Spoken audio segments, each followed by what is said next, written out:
North Korea has the fourth largest number of military units of any country in the world after the US, China, and Russia.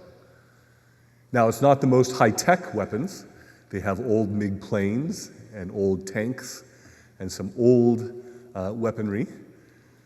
So when I met with the South Korean ambassador to the US, he did not seem that concerned about the mass of military armaments that North Korea has collected over the years.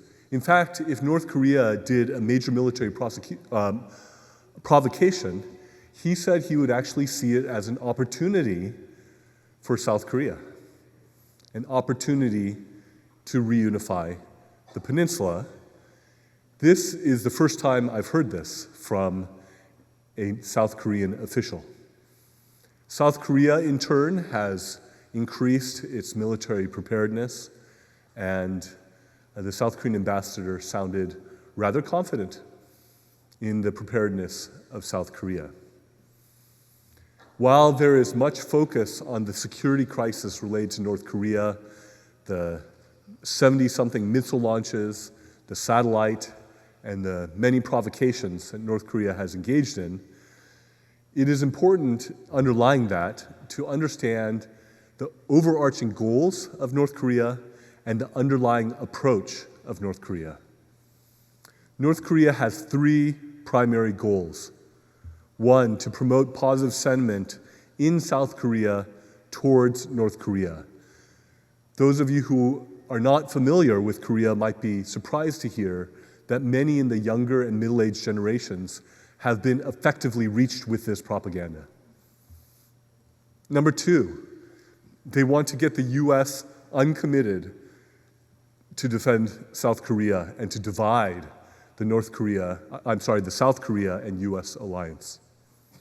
Number three, and this has been the long-standing one, and it is what they attempted during the Korean War, is to take over the peninsula by force. And how do they approach things?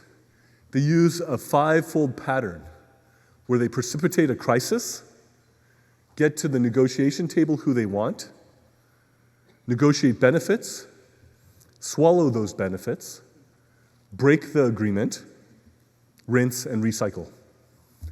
It is very important for countries dealing with the DPRK to interrupt and not allow this sort of pattern to persist. That pattern must be disrupted.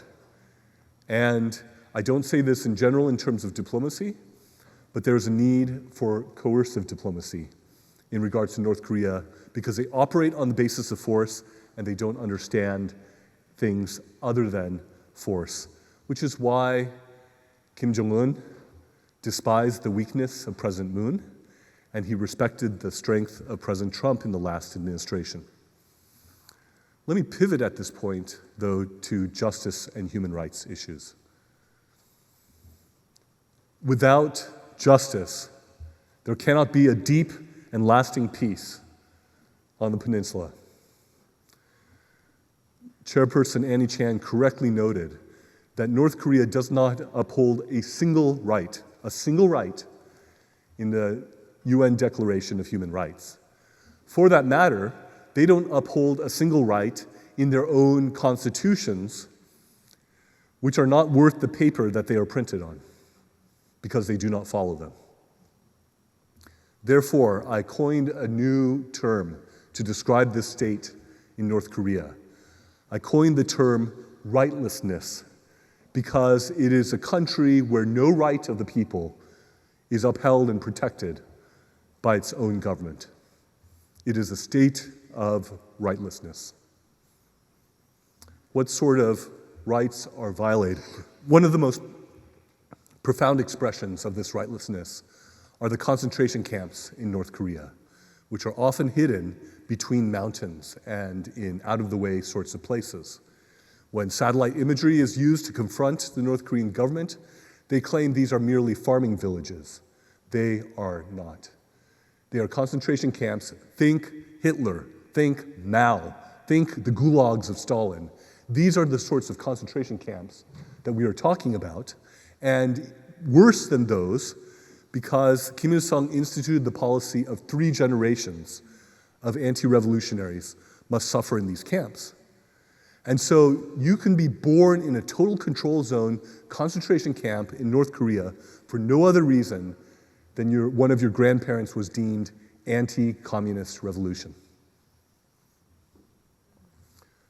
But the whole country is a slave state, one jail of a country. Another way to describe North Korea is a criminal cult. They are committing all manners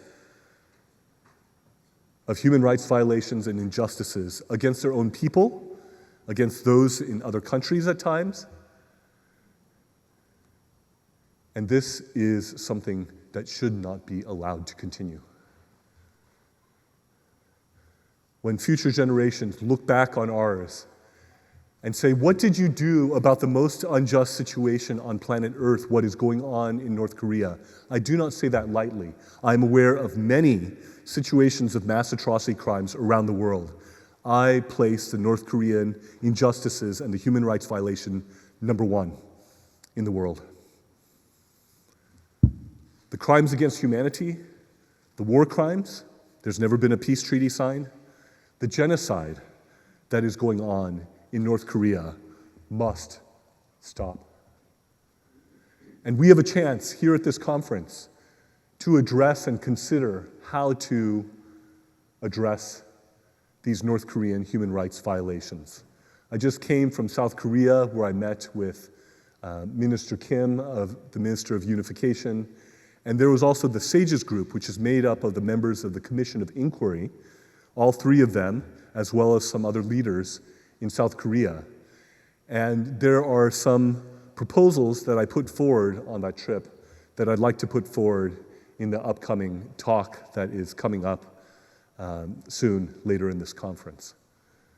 But this is something where we should not turn a blind eye. We should care, and we should act to address the worst human rights situation, the worst injustices going on our planet. Thank you.